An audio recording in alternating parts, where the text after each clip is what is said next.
Hi, this is Martina at the Florifauniful channel, and I'd like to give you my top 10 things that you can do during this time to help yourself and to help your community.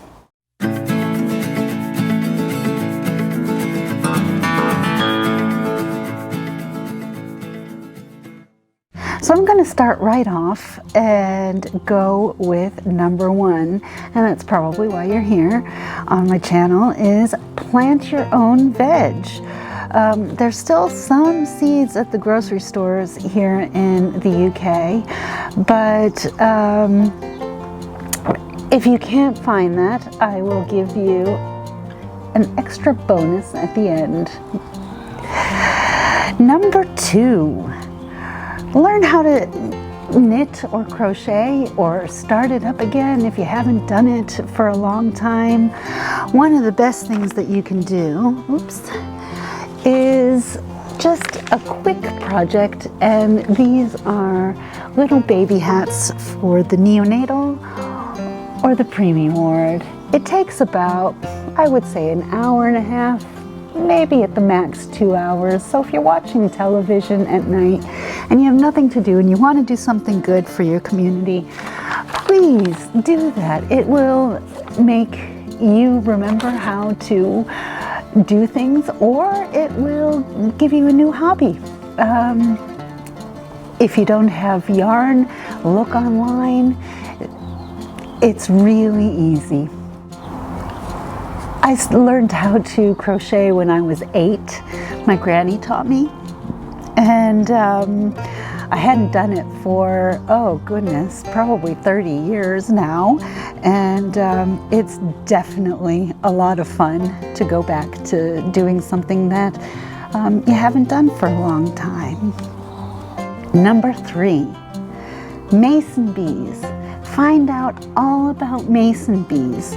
Here in the UK, you can find a great website called masonbees.co.uk. It might be a little bit too late to get some mason bees this year, but you can become a, what did they call it? A foster parent for some mason bees. If you're in the United States, crownbees.com is a great website, and I would suggest you go there. You might still be able to get some. Number 4, learn how to make a yeast starter. We don't always have yeast at home. If you're not used to making bread, then you probably don't have yeast at home. But if you do, try to make a yeast starter. Even if you don't, go online and look at how to make a yeast starter. I'll put some links down below, and you'll be able to follow that quite quickly. Number 5, do your elderly neighbors a favor, and if they have dogs, for example, offer to take their dogs for a walk. It helps the dog, it helps you, it helps your neighbor, and it's a lot of fun. I've been doing that with my neighbor, and I can highly recommend it. I don't have a dog, I just have 2 cats, but walking a dog and then giving it back to its owner, all pooped out, is a great feeling. Number 6. Along the lines with helping your elderly neighbors, don't forget that they're cooped up sometimes for over 6 weeks now. What I've done is I've bought my neighbors some Sudoku and some WordSearch and crossword magazines to keep their minds going. I've gotten a great amount of feedback from my neighbors per text, and they are all extremely happy about it. So you might want to consider that. If you don't want to spend the money, why not go online and print some out and just pop it into their letterbox or their mailbox, and I'm sure they will be appreciative. Number 7, if you can, enjoy the bit of nature outside. Don't forget about the social distancing. Please stay 2 meters apart. but there are plenty of places that are not full of people that you can go. Not only parks are great, but you know what, and this is from my experience while living in Germany, I have to say, the cemetery is a great place to go, especially in Germany and here in the UK. There are some beautiful, beautiful flowers in bloom. It's well manicured. You might meet up with a friend or two that is no longer with us. Might be nice just to go out and get something and see something outside. Number 8, learn more about genealogy. This is something completely different. I'm a 32-year veteran of genealogy, and I absolutely love it. There's some great online offers that you can take advantage of if you want to do your DNA genealogy. It's great.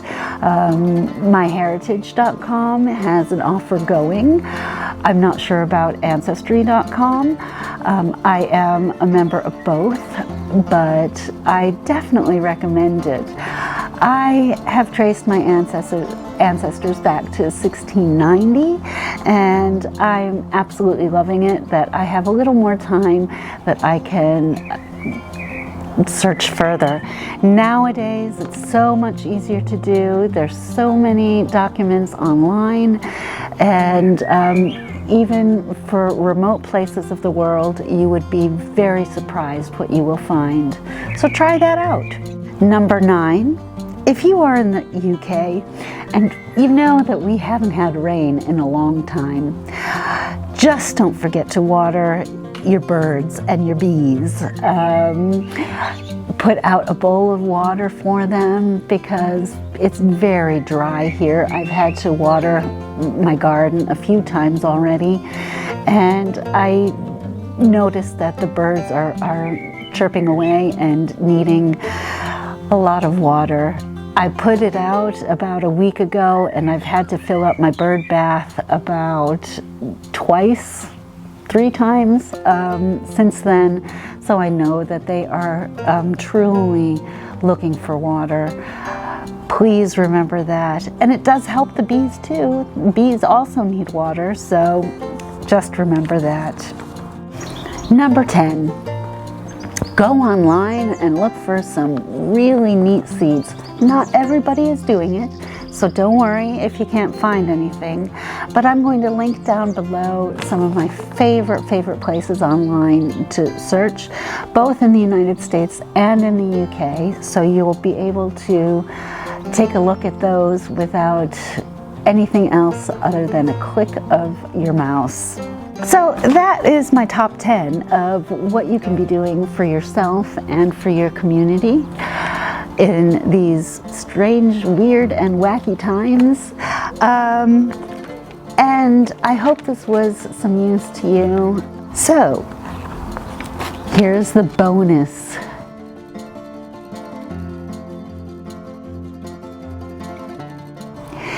If you're like me, and I hope you're not, but maybe you are, I'm a seed hoarder. When I started to do some of these videos for you, I went through my seed stash, and I realized I have so many seeds that I would not be able to finish until 2045, really. So I thought I would start a seed swap.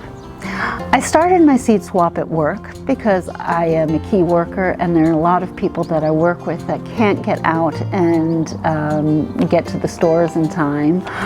Our garden centers are closed at the moment. Our DIY places are closed at the moment, and it is really hard to get your hands on some seeds. Now, I have seeds that are about 12 years old. I know. But a lot of the seeds that I showed you before have been from that stash from 10, 12 years ago. and they're still viable. So your seeds might still also be viable. And if somebody wants to use them and have a great garden, maybe trying out gardening, you might be their gateway. So what I did is I sorted them out. I made little envelopes. I put 6 to 8 seeds in each envelope, and I put it out for my colleagues.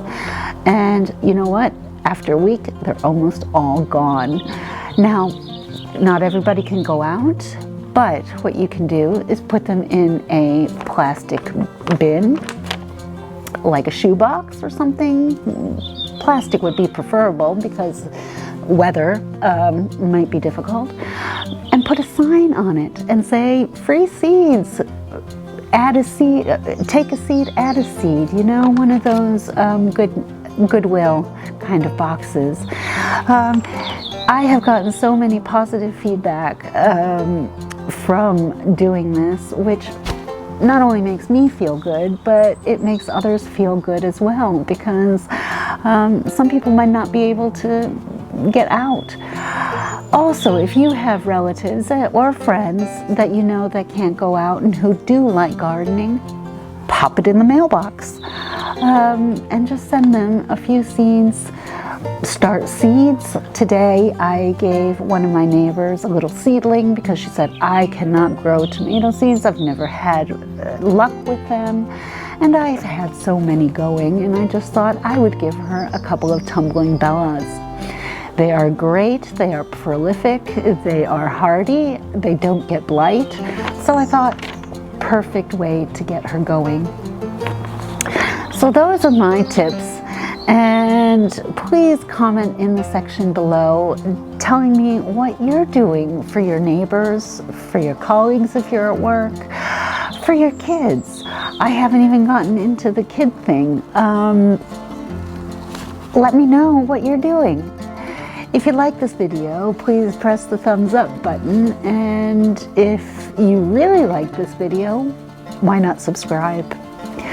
All right. You stay safe. Thank you so much. I'm so appreciative of all of your personal comments to me. It's really been great. Really, it moves me beyond belief, and I wish you all the best. Take care until the next time. Bye.